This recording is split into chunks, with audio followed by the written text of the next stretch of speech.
പ്രിയപ്പെട്ടവരെ, യേശുവിന്റെ നാമത്തിൽ നിങ്ങളെ വാഴ്ത്തുന്നു. നന്നായിരിക്കുന്നുവോ?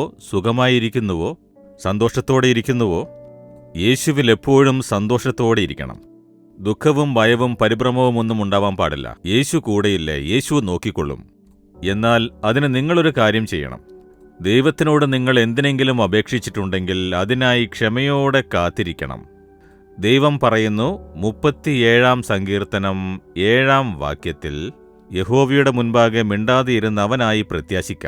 നിങ്ങളോടാണ് പറയുന്നത്, എന്റെ മകനെ, മകളെ, നിങ്ങൾ ചോദിച്ചു, പ്രാർത്ഥിച്ചു, പക്ഷെ ഒന്നും നടക്കുന്നില്ലല്ലോ എന്ന് തളർന്നിരിക്കുകയാണോ?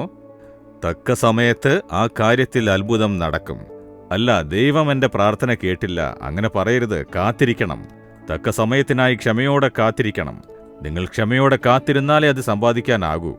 യഹോവയ്ക്കായി കാത്തിരിക്കണം. അബ്രഹാമിനെ നോക്കൂ, 25 വർഷം വാഗ്ദത്തം നിറവേറ്റാനായി കാത്തിരുന്നു. ഇടയ്ക്ക് ചില പ്രശ്നങ്ങളും തളർച്ചയും നിരുത്സാഹവുമെല്ലാം ഉണ്ടായി. അങ്ങനെയൊക്കെ ഉണ്ടായെങ്കിലും 25 വർഷങ്ങൾക്ക് ശേഷം ആ അത്ഭുതം നടന്നപ്പോൾ എങ്ങനെയുണ്ടായിരിക്കും? കാത്തിരുന്ന് നേടുന്ന അനുഗ്രഹം ഒരു വലിയ സന്തോഷമുണ്ടാക്കും. അതിനാൽ ക്ഷമയോടെ കാത്തിരിക്കൂ. നിങ്ങൾ ചോദിച്ച കാര്യത്തിൽ അത്ഭുതം നടക്കും.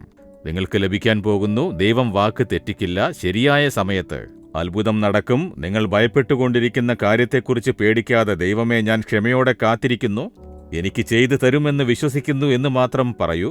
വേഗം തന്നെ ആ അത്ഭുതം നടക്കും. പിതാവേ, അങ്ങയുടെ മക്കൾ കാത്തിരിക്കുന്നു, ക്ഷമയോടുകൂടി കാത്തിരിക്കുന്നു, പ്രാർത്ഥിച്ചുകൊണ്ട് കാത്തിരിക്കുന്നു. അവർ പ്രാർത്ഥിച്ച കാര്യത്തിൽ ഒരത്ഭുതം ചെയ്ത് അവരെ സന്തോഷിപ്പിക്കണമേ. ഇന്ന് തന്നെ ആ അത്ഭുതം നടക്കട്ടെ. യേശുവിന്റെ നാമത്തിൽ പ്രാർത്ഥിക്കുന്നു. ആമേൻ, ആമേൻ. Jesus readings Malayalam YouTube channel subscribe ചെയ്യുക. ബെൽ ഐക്കോൺ ക്ലിക്ക് ചെയ്യുക. ഞങ്ങളുടെ ദൈനംദിന പ്രോഗ്രാമുകളെക്കുറിച്ചുള്ള അപ്ഡേറ്റ് ലഭിക്കുവാൻ